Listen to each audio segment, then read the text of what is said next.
to partake in this discussion. I have some questions ready for y'all, and if time permits, we've also collected a couple of questions from our sport administration students, so we'll see if we have time to get to those, but we'll just go ahead and dive into it. The first question I have will be for Coach Matthews and Coach Alexander. So just to get us started here, in your own words, what does social justice mean to you?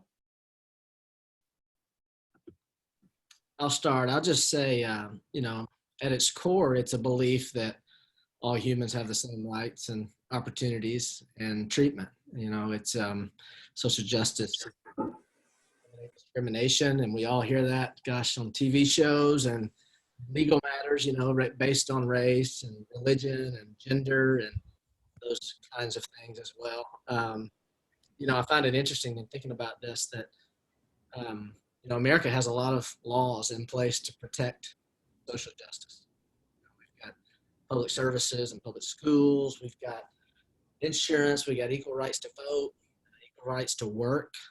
So a lot of things that at its core should be protected. But, the more I think about it, the more I realize it's really more of a humanistic heart conversation. And that's why we see the injustices that we have today with racism and a justice system that's broken, hiring practices that are wrong, mass incarceration, things like that. Yeah, when I think of social justice, it's essentially that every person, regardless of your sex, your race, your sexual orientation, your religion, should be given the same opportunities to have fairness. The opportunity to earn wealth, the right to an education, the right to be treated equally in the eyes of the law. Those are rights that I think are spelled out, as Casey was saying, in our Constitution and in our laws, but the implementation of that and the execution of that are obviously deeply flawed, which is why I think we're having part of this conversation tonight. But it's the opportunity for everybody to have a fair shot.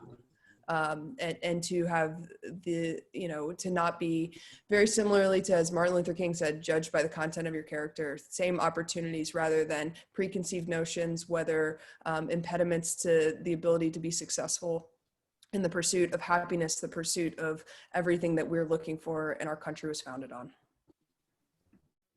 Wow, thank you so much, you two, for those very thoughtful responses. I think that gives us a great start here, kind of understanding how we think about such powerful concepts like social justice is really important.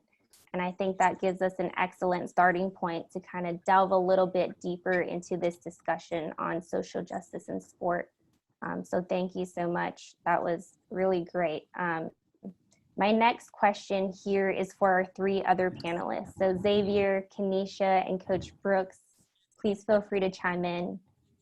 Kind of reflecting on the many years of racial injustice in the recent killings of unarmed African Americans like Breonna Taylor, Ahmaud Arbery, and George Floyd. How have these incidents affected you personally? And how has it impacted your discussions with your student athletes or colleagues in the workplace?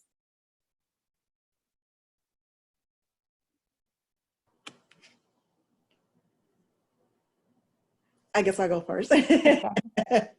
I think for me, it has been the personalness of the crimes. Breonna was in bed, something we all do. Ahmaud was jogging, something many of us do.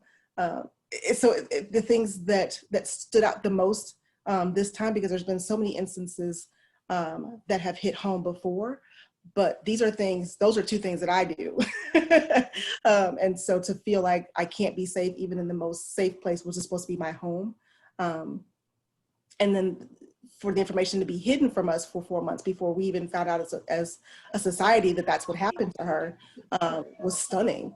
And that's what really, really hit home for me, because it was just how egregious something is by the efforts of people to conceal that. And so it's just like when Tamir Rice was killed and he's 12 years old playing with a gun.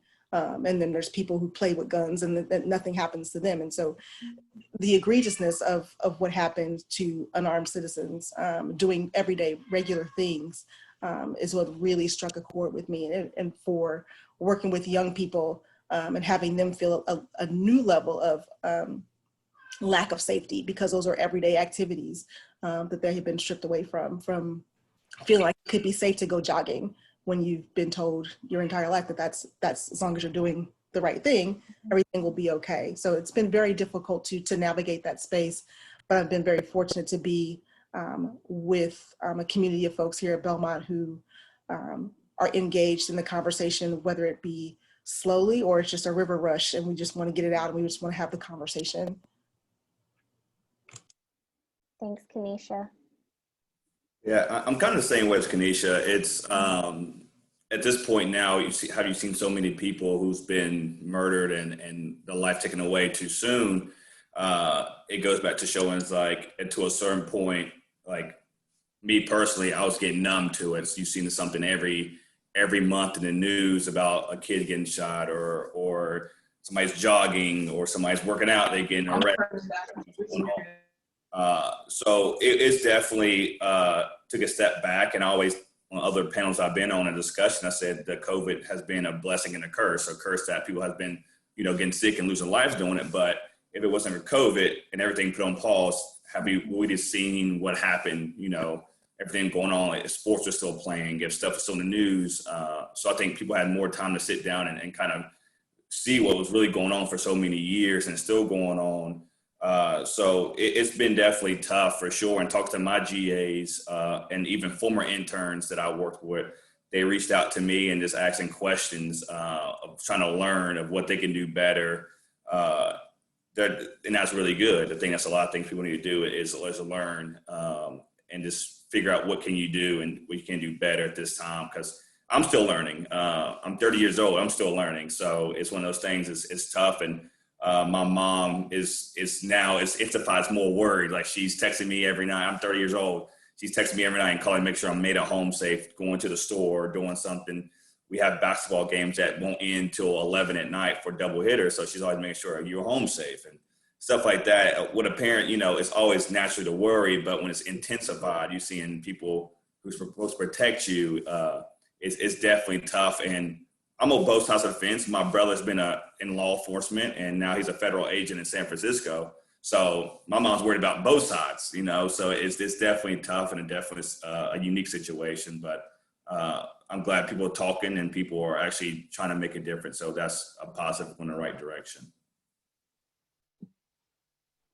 Yeah, for me, I'm obviously coming at this from a different perspective in that I didn't allow racial injustice to get into my living room until halfway probably through my life. And I had that privilege. I was able to see something that happened on the news and just easily say, I would never do that, and say that could never happen to me. And I could go along with my life and nothing really changed.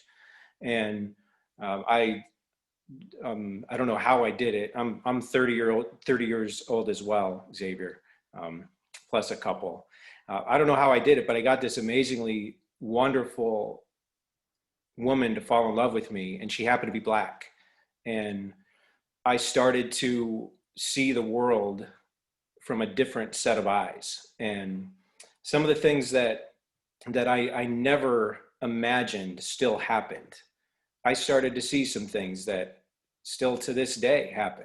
And so when I say it got into my living room, the day that my wife found out about the murder of George Floyd, I didn't know about it. I turned off. I tried to not spend too much time on social media. It was a pandemic.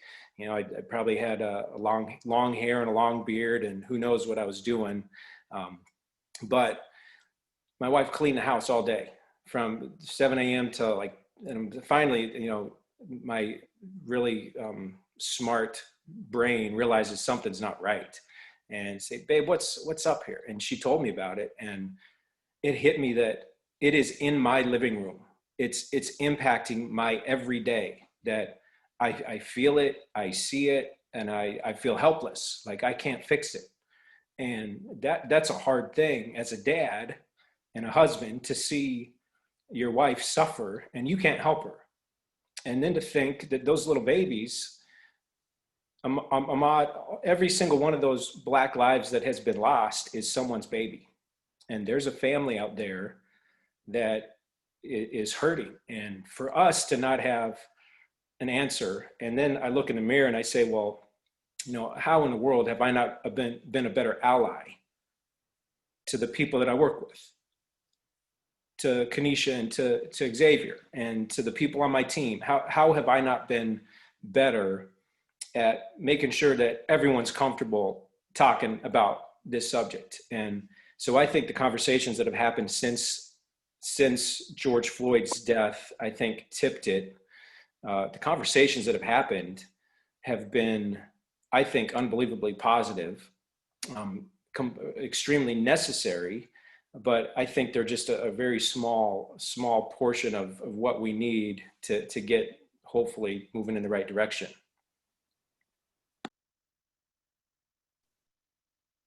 Well, thank you so much to all of you for those very moving responses. Coach Brooks, I'm going to go back to you for a second, just to add on to all those amazing things that you just shared with us. I am fortunate enough to have a couple of women's basketball players in a couple of my classes. I see some of them on this call right now, and they speak very highly of you being an ally and advocate for these issues. I just want to ask you one more time, how have those conversations been with the girls on your team since all of this has really transpired? Yeah, that's been tough. That's probably been one of the hardest things I've had to figure out as a coach, because we're in the middle of a pandemic. Mm-hmm. And there's schools starting, there's stressors everywhere. And it's almost like the last thing you want to do is talk about something that's this heavy, but at the same time, it's the first thing and probably the most important thing that you do as well. So that's been a hard thing for me to try to figure out what's right. I don't know if any of us really have a right answer about how to handle this situation and everything that's going on right now. But I do know that one thing I think that's important is that our players, that they've got a voice and that we allow their voice to be heard. And we as coaches, we listen to their voices and the things that are important to them, that we listen to them.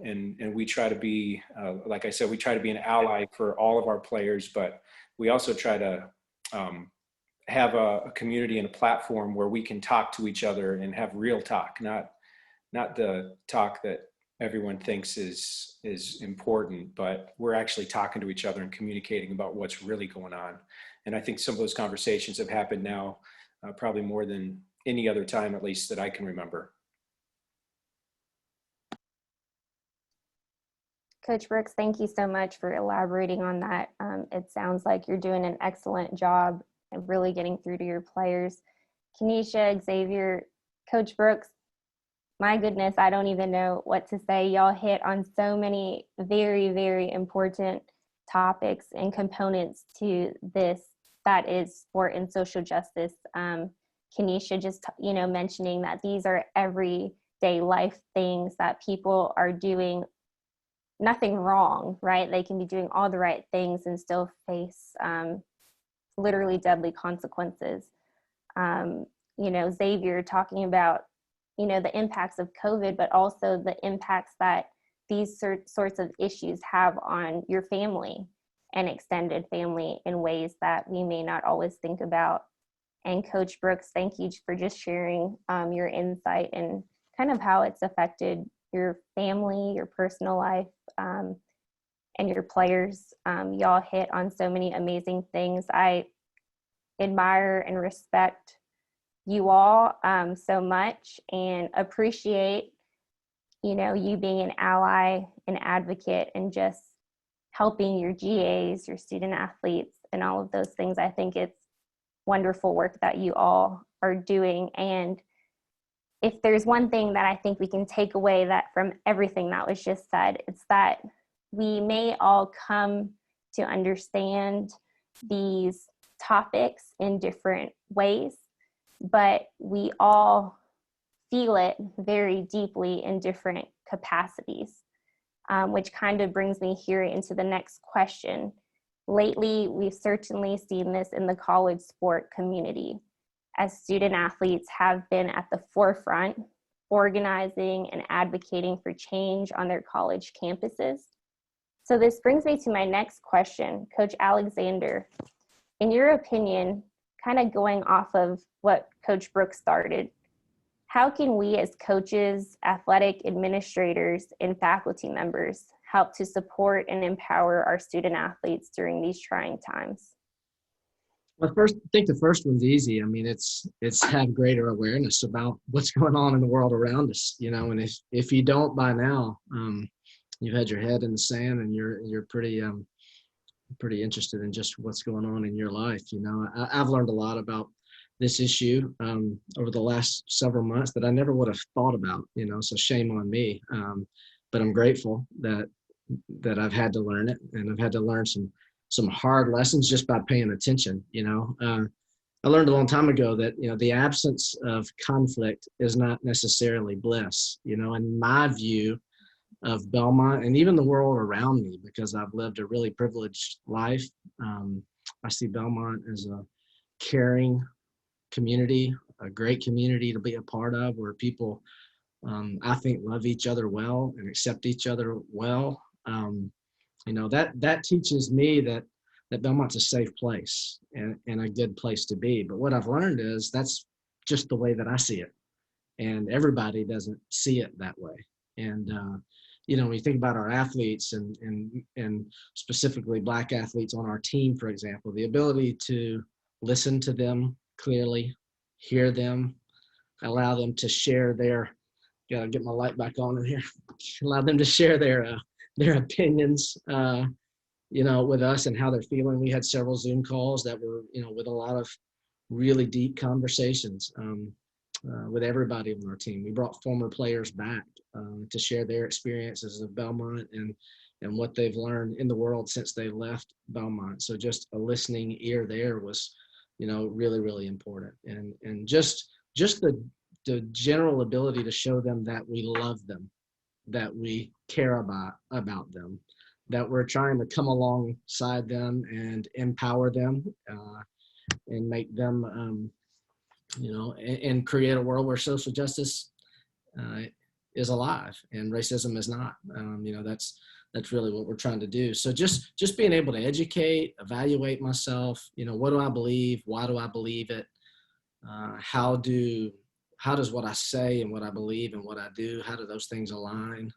You know, and then, you know, therefore, you know, how can I come alongside our players or students in general, you know, to give them a better experience.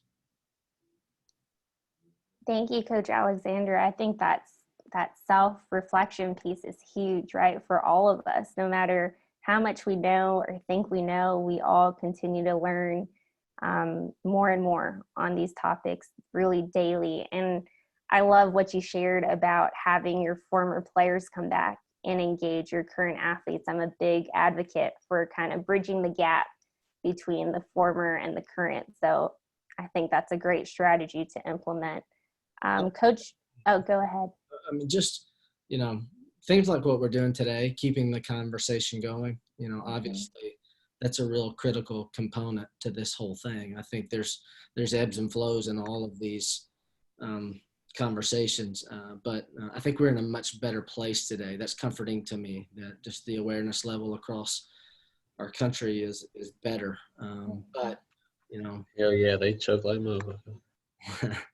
You know, but though I read this earlier today, I mean, the world is changed by your example and not your opinion. So what we do with these conversations is critical in taking the next step. Absolutely. Thank you for adding that. And hopefully we'll get to that in a little bit further along in this panel.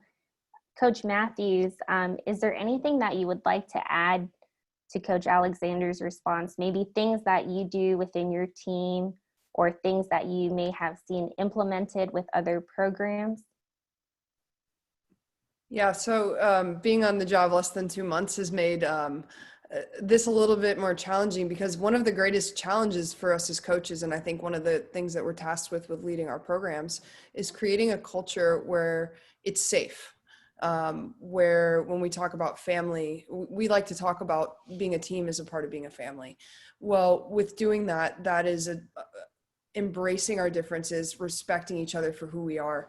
I think one of the best parts of being a college athlete in a team sport in particular is it's a melting pot of people, whether it's race, geography, socioeconomic background.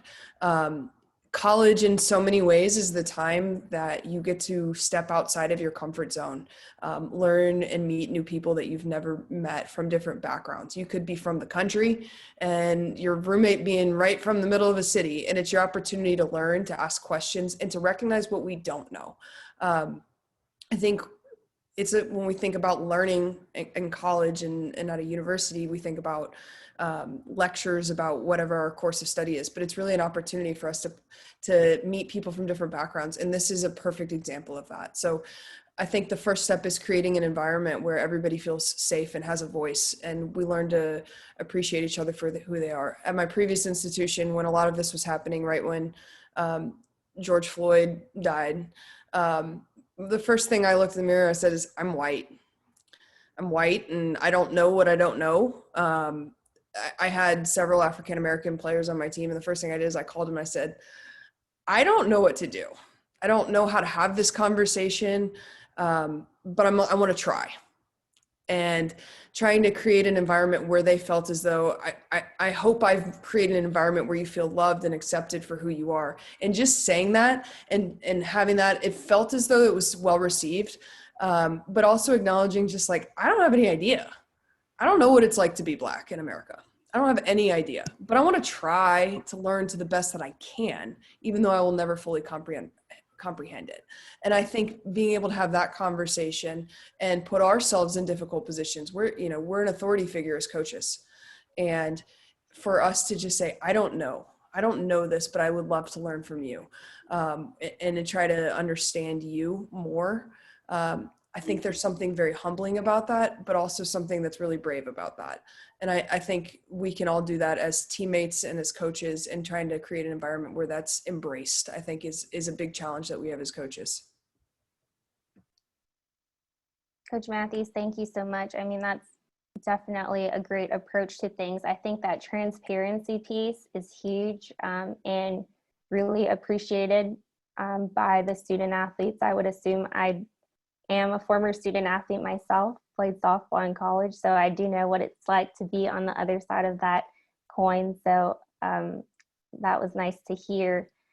I really appreciate both of y'all for shedding those words of wisdom with us. And I haven't been at Belmont for very long. Actually, I think Coach Matthews and I have both been here for about 2 months, so pretty new here. But kind of to Coach Alexander's point, I've quickly come to not only know, but appreciate the sense of community that is present on campus and really within the larger Nashville community. And I think there are a lot of people here, and I would assume likely some people on this Zoom call, that really want to see our student athletes and our students thrive in this space, even through these difficult times. So I think a lot of the things y'all put forward really gives us some tangible strategies, tools, and next steps that perhaps we can all implement to support our students and student athletes. So thank you so much. Along similar lines, we already kind of got to talking about this, but we often hear about the importance of being open to differences, and also the necessity that is having these uncomfortable conversations. So Coach Brooks, in your opinion, how can student athletes and staff work through differences and start these conversations on race and social justice? Yeah, this isn't a softball. This is a hard one, because it's see what I did there, Laura? See where the softball thing? I think the first thing you got to do when you're thinking about a conversation, when there's maybe a difference in opinion, or one side of a political view or whatever it might be, that I think as humans we have a tendency to draw a circle around our group, and anyone who doesn't have the same views are automatically in another group. And I think it's really important that we understand there's good and bad in all of us. It's not good or bad. It's not good versus evil. It would be so much easier if it was just everyone who was doing all these evil things were just absolutely 100% evil. But the reality is every single one of us has good and bad in us. And I think when we're having these difficult conversations, the first place you got to start is you got to start from a place of looking for the good and looking for commonalities, looking for what you do have in common. There's, we're all Americans. Some of us are Black, some of us are white, but what is our common ground? What are the things that we both believe in? And I think I found this when I traveled with our team. We went to Rio on a mission trip, and the first thing you noticed was how different everyone there looked, how different they talked, how you noticed the differences right away. And it was the first thing you see. But the more time we spent there, the more you realized how similar we all were. We were all really the same. And there were so many things that we could connect with, even people living in a completely different culture. So I think it's really important that you draw a bigger circle. You draw a circle that is going to be inclusive of what you have in common, of finding things that you can agree on, finding things that make you similar. And then at that point, I think it's really important that when we have these conversations, if we are looking for the good in people, that we do have grace and extend grace, that there's not always an evil intention with a comment, that we try to be generous with the assumptions that we make about others' intentions. And I think when we start from that point, we can figure out a way to probably have a conversation and both people to learn and grow from it.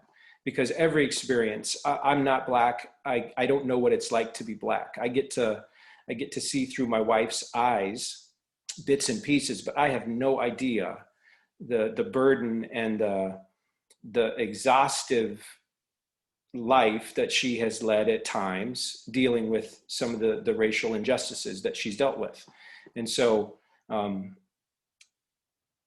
I think it's really important that we all look at each other and try to find, obviously, what we can do to find the similarities, to find what makes us the same.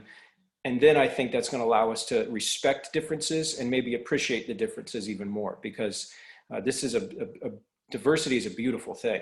And having a different viewpoint, having a different culture, all of that stuff is just such that's one of the most impactful things that I've learned from living in Miami and living in Chicago and getting to experience different cultures and different people.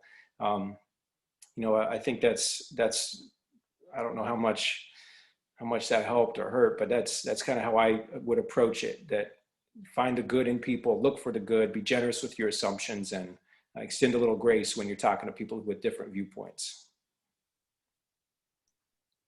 Coach Brooks, amazing advice. Hearing you say that makes me think back.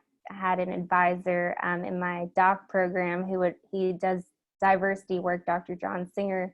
He always talked about how we all have these unique differences, but we also have shared similarities, and that those are also important to recognize. So I think you really nailed it with that response, and that, we could all greatly benefit from trying to have a lot of patience, grace, and understanding when approaching and engaging in these, quote unquote, uncomfortable conversations on race and social justice. So thank you very much for that. I want to switch gears a little bit here. Since everything as we know it seems to be operating in a digital capacity nowadays, I want to throw it over to our social media and marketing experts on our panel tonight. So Kenisha and Xavier, can you speak to how online spaces like social media can be used as a tool to facilitate some of these discussions on sport and social justice? I went first last time. You go, X. Yeah, definitely. I mean, everybody knows now, I mean, social media is so big in our life now where, I mean, I get my news from Twitter. Maybe not be the best outlet, but I get news from Twitter now. I don't go on TV or anything like that and turn my TV on to see what's going on in the world. But I think it's a big thing. I mean, you've seen all these pro athletes now, LeBron James or MLB players, NHL players, NASCAR, like are spreading word on their platform. I think it's a huge thing for now get everything done. Without social media, I mean, our job would be 10 times harder. They put out a schedule, to put out promotions was coming up or something. It might be a delay in the baseball game, whatever it is. Like that's the best thing to get it because everybody's on social media. It's something. If you're Facebook or your Twitter, Instagram, whatever it is, it's good because you can reach a lot of people in a short amount of time. On the flip side of that too, though, social media can be very bad for some people. I mean, you gotta look at what can happen because screenshots and all that stuff. You see that from professional athletes. What's happened, or people delete it and people dig it up from years and years in the past and say, "Oh, he might be a nice guy, but what happened when he was 16 years old?" or something like that. So you always gotta pay attention to that and be mindful of that. But going back to the point is, it's a great thing in my eyes. I think Kenisha would chime on that too, just because of all the stuff that comes with it, the good, the bad, and the ugly. And I think now, especially athletes and our student athletes at Belmont, I think they're showing their voice too on the platform. I think it's been all positive and just saying they're speaking up now during this time to show the movement and help the cause and when to learn and when to listen. What comes with that too is it's nice to post stuff and when it's trending and all that stuff. But the biggest thing is like, are you still going to do that when it's not trending? When you're not on social media, when your thousands of followers see it, like, are you going to be in panel groups like this? Or are you going to tell your friends, let's sit down and talk, or your coaches or your advisors, your mentors, ask the tough questions? Because anybody can put it on social media and put it on their story. I could retweet LeBron James or repost his story. But at the end of the day, does it really mean anything? Am I really doing something to help myself or help my neighbor or help my friend understand what we're going through? And that's the biggest thing. It's like, yeah, express yourself on social media in a positive way, but also put it down to and learn with somebody in front of you or somebody in your class or somebody who you never spoke to. You walking across campus, you may never say hey to, something like that. Like, kind of avoid that and speak out and speak up. But like I said, social media is a great way to express yourself in a positive way. And I'm all for it too. I agree with Xavier. I think that the tool part of social media is what people are forgetting about. So every book that's on the New York Times bestseller list, those authors are active on social media. If you want to know what the author of How to Be an Anti-Racist feels about something, go to his thread on Twitter and find out what's going on. Like, you'd be surprised at who would respond to you in an Instagram DM, on a Twitter thread. It's a fantastic way for you to do some personal reflection. So you can fill your timeline, particularly on Twitter, and follow the 15 people that you think are great if you just want to just watch pop culture go by. But if you want to have meaningful conversations, there's people like Tim Wise, who live here in Nashville, who's a great anti-racist. He goes to coffee shops and he tells you where he is. And so there's nothing stopping you from having to bump into him at the Starbucks that he's at and ask him about one of his books. There's a million opportunities for you to be able to talk to people who don't look like anything like you, who are from the other side of the world, who are sharing news and information about things that you should learn about. So I think it's really a missed opportunity if you only fill your timelines with the shade room and, whatever blog you want to follow to be able to know what's going on television. But like Xavier, this is a fantastic way to get your news, to find out what's really going on. But then you can also go, like I said, to the horse's mouth. And if you want to know what an author is thinking about, what they're talking about, it's a fantastic way to be able to do that, and then be able to reshare that and be a knowledgeable source because you've talked to the actual person. So if you talk to Austin Channing Brown, if you talk to Brene Brown, Ibram Kendi, if you talk to Ta-Nehisi Coates, they're all active on Twitter. I've been surprised at the people who responded to tweets that I've made, tagging them and about articles I've read or podcasts I've heard, and they'll just say thank you and they'll engage me. And I'm just a regular person, and so they'll do the same for you, even more so because you're a college student. You are the next generation of leaders. And I think it's a missed opportunity if you don't reach out to those folks and engage and push yourself to try something different and add someone new to your timeline or to your follows on Instagram. With Xavier and Kenisha, I'm going to have to revisit this recording and take some notes because that was some great advice that I think we can all benefit from. You guys hit on a lot. I mean, that was a very holistic kind of background on how social media and marketing and such can be used in sport to engage in these issues, but also to connect with different people who are already engaged. Yeah, I think that's great. We talked to our sport administration students about the importance of personal branding and connecting online. So I might have to have y'all come out for a guest lecture or something in the future, but thank you so much. I think that was wonderful, wonderful advice, especially as, yes, social media has become such a huge part of all of our lives, especially in these times. So thank you for those responses. My last two questions here are for the entire panel, so please feel free to chime in. And we've already kind of hit at this a few times as well. Despite kind of the courageous efforts and powerful dialogue and discussion, such as this panel on social justice that have been going on in sporting spaces, some are concerned, and rightfully so, that the momentum will fade over time. In resisting against systems of oppression, many suggest that there are strength in numbers. My question to you is, how can we all come together as a collective and keep this conversation going here on Belmont's campus?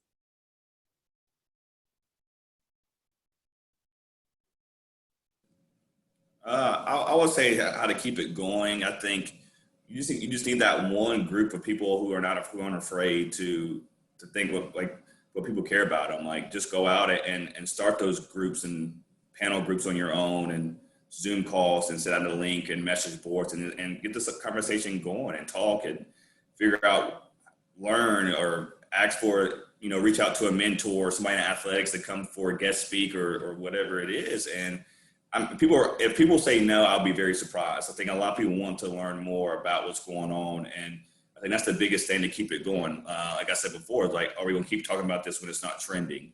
So I think it will keep going. I think with the generation now, I think you see a lot more stepping up and pushing that limit, that envelope to keep the conversations going. And you see the protests, what happened in Nashville and all across the world, is people want to get heard, and not just like they're getting tired of the same action getting replayed every month or each month. And I think right now this is the best time to keep it going and make that momentum, and see what a lot of people are trying to say, like, get out and vote, or make a difference in what you want to do in your community or the city or the states or the nation. So I say, be that one person that makes that big leap, and don't be afraid what people think about you. Like, go start that conversation with a group of friends or a lot of random people. It doesn't matter. Like, reach out to people, reach out to a coach, or reach out to a player or athlete or mentor, or advisor, and just keep it going. Thanks, Xavier. I think what Xavier said is really good, but I also think that one of the challenges that we're experiencing as a country with with the movements that are going on is sometimes about the loud voice, and then yelling over the next voice, and yelling over the next voice, and who can make the most provocative statement, and who can be the most controversial, who can get the most retweets, who can get the most likes. When in reality, one of the greatest ways that we can make an impact is like have a conversation with a person, or what can you do as an individual in terms of making an impact on one other person? You know, you even take a look at an NFL game, an NBA game, at any of the leagues where there's, you know, a bunch of, you know, social justice where it's at the forefront. There are players that aren't writing a name on the back of their jersey or phrase on their jersey. That doesn't mean that they're not supportive of racial equality and social justice and things like that. They might just be doing it in a different way. So we have a bunch of different personalities within our campus community that might choose to take this on in different ways. And it's not necessarily about getting the outward praise, but it's going to sound trite and cliche, but every little thing that you would do can make a difference. And it's not necessarily about getting recognized for it. So I think that all of us who took the time to be on, you know, get on this Zoom call today could do something, even if it's not something that somebody's going to give you a big old pat on the back and say, great job, you're doing this. It's having a great conversation that maybe you wouldn't have before, or sending a message of support to somebody. I agree with Coach Matthews. I think that the work is the work. And so it doesn't matter how grand it is. If it is just you following a different person on Twitter, if it is you changing where you sit in the cab, those small things are still a part of the work. You don't have to go out and be like one of our softball players and lead a protest rally in their hometown during the pandemic. You don't have to do that, but your work is your work. And so don't, this is not an apples to apples comparison. If you're at the place where you just need to be able to put in your Amazon cart how to be an anti-racist, and it takes you 2 weeks to buy it because you feel like you're not ready, that's still work for you to get from that place of, one, looking for the author in the book, putting it in your cart, and then saying that you're going to purchase it. Don't overlook those small beginnings of things to be able to do that, because you never know, once you have that book and you pull it out of your bag, someone else is going to say, oh, I'm reading that too. And you've already made that connection with someone and you don't even know them, or you don't know where they are in the book or where they are in their journey. But I think don't disparage the small parts of the work. Everyone is not going to be on the front line. Everyone is not at the same place in processing what's going on. And so finding those people where you are, but always challenging yourself to take one step further and see where else you can go with your work.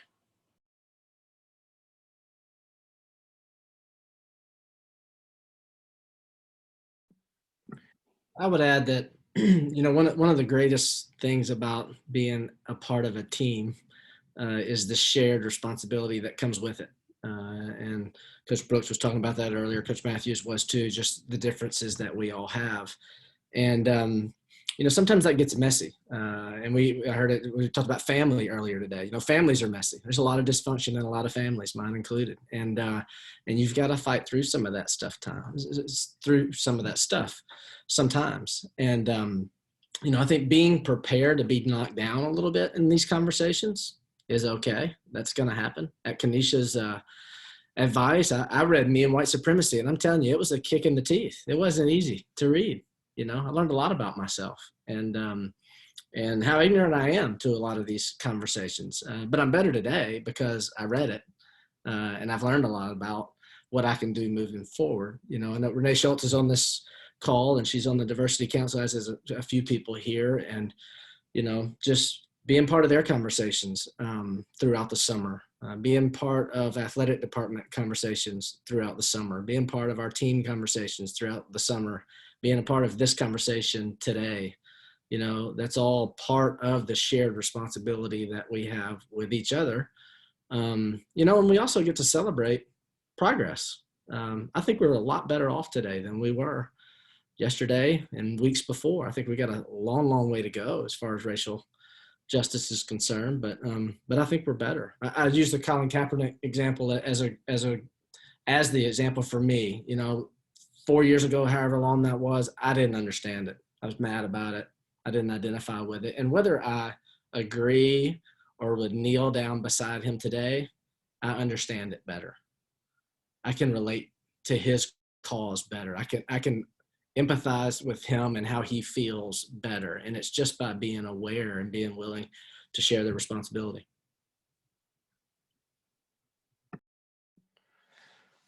I think these guys, they covered it all. And I think Casey said it earlier. living the example that you set speaks so much more than any words you could use. And so for myself, if I try to fix this or try to figure out how to keep this movement going, it's too much. It's too much. I don't have an answer, but I can control how I live every day. I can control my individual actions. I can control my habits. I can control the smile that I give everyone that I see on campus. I can control how intentional I am with my efforts to make friends with people who don't look like me, to have a conversation with someone who might not look like me. And I just think there's so many little that we talked, all you guys did a great job of talking about the little things that ultimately add up to big things. And I feel like it can get overwhelming thinking about the problems and how we're going to keep this going and how we're going to really impact change. I think it starts with yourself, that you look in the mirror and you figure out what you can do every day to change a habit that might help you be more approachable to everyone, or to be more intentional with how you reach out to people who don't look like you. Thank you all. You know what? I think there's so much we can take from all of those responses. And what I'm hearing is that, you know, there are little ways and big ways that we can not only contribute to the ongoing conversation, but continue this very important discussion here at Belmont. And it sounds like we already have people who are very involved and committed to seeing this through and making this happen. Coaches and staff on this call, you know, I want to just thank you for doing the work and leading by example by partaking in this discussion today. And I mean, just by the sheer number of people that are tuned into this, I think that there are a lot of people ready to engage and continue to do this work. And I think that's very promising. So we'll be sure to see this through and make sure that it keeps happening. You all have offered such amazing advice, takeaways in such a short amount of time.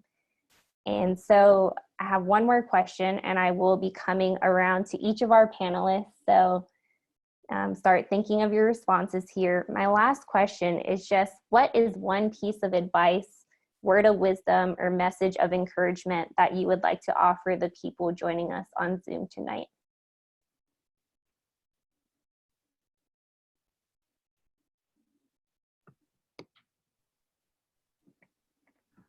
I'm going to kind of steal what Bart said earlier when he said, go into conversations with the assumption that people are good. Having that grace to say, this is a person that has good in them, whether you agree or disagree, depending on what, you know, no matter what they might present, who they vote for, you know, the different things that the different background that they're from. Go into it and let's find the commonalities that we have with each other and try to have really productive relationships, even with people who are completely different than us and might even have different beliefs than we do.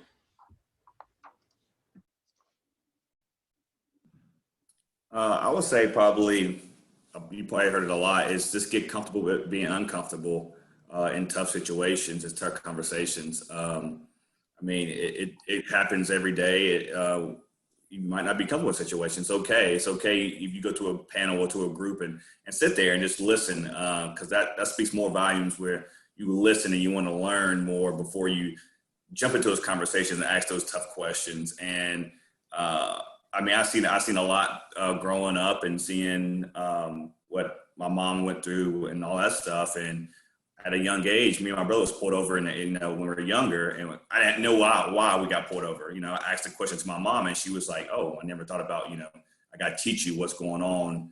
So always just say, get prepared to be uncomfortable with conversations, what's going on, and don't be afraid just to sit back and listen for a little bit before you join in those conversations. And when you're comfortable with that, that's when you join in and ask those questions to people you know and friends you know or mentors, and kind of figure it out. So that's what my 2 cents will be for going forward.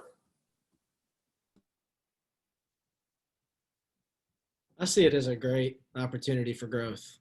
You know, it'll beat you down, and it's you're gonna have sad days and hard days, no matter what. You know, in this last 6 months, it's taught us all a lesson or two, and how difficult things can be, and we're not out of the woods yet. And you know, and this you know, the racial injustice that we're talking about, I mean, it beats us all up. We don't all experience it the same way, but it beats us up. And you know, but it provides a real opportunity for us to grow.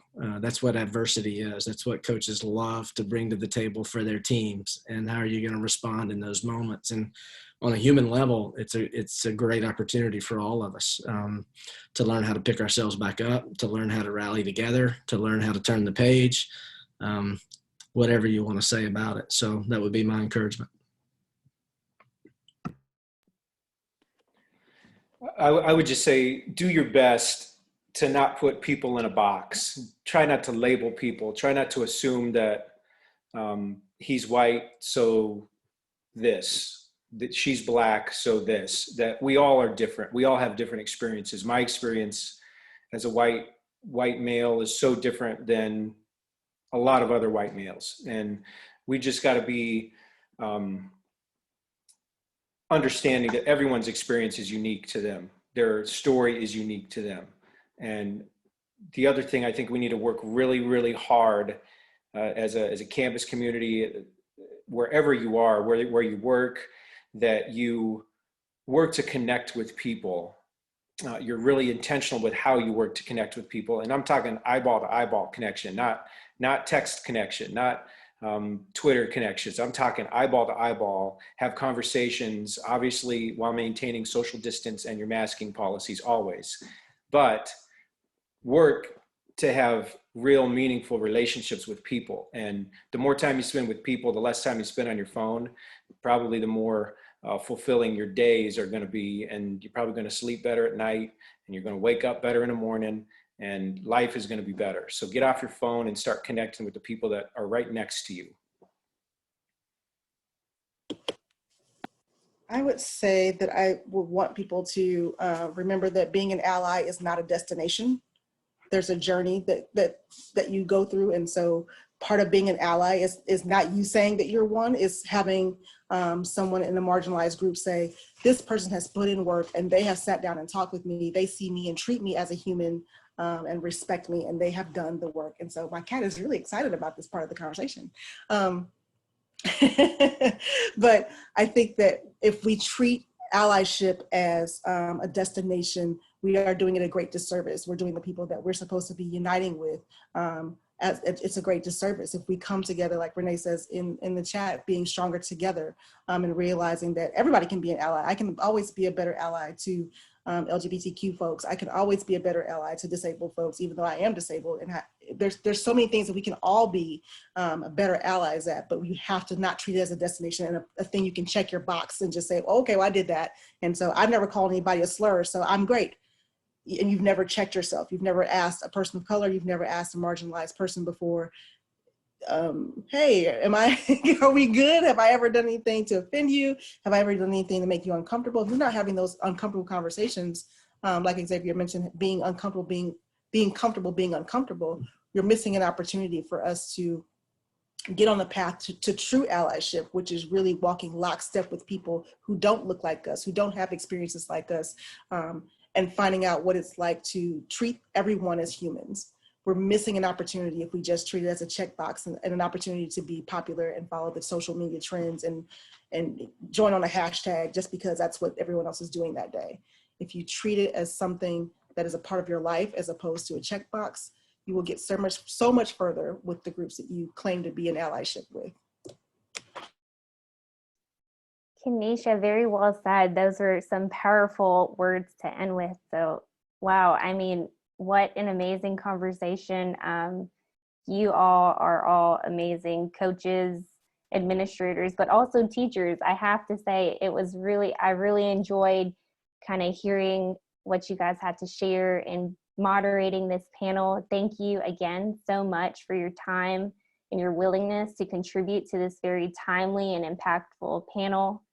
To everyone on Zoom, We sincerely appreciate you taking the time out of your Monday night to join us and engage in this discussion. And it's my hope that this will be the first of many conversations to follow as we work collectively to envision a more equitable future in and through college sport, but here at Belmont in particular. So before we close out, I'm going to go into teacher mode here and share screen. So hopefully y'all can see this. All right, there we go. So in the meantime, here are some resources to explore for those of you that may be interested. So feel free to take a screenshot, take a pic. This will also be recorded, I believe. But yeah, I encourage you to check out some of these books, give these sites a follow, and we even have resources right here on Belmont's campus. So again, it has been my honor and privilege to serve as the moderator of this panel. On behalf of myself, our amazing panelists, Belmont Athletics, and Belmont Sport Administration, thank you so much for tuning in. Have a great night and enjoy the rest of your Diversity Week. Thank you so much.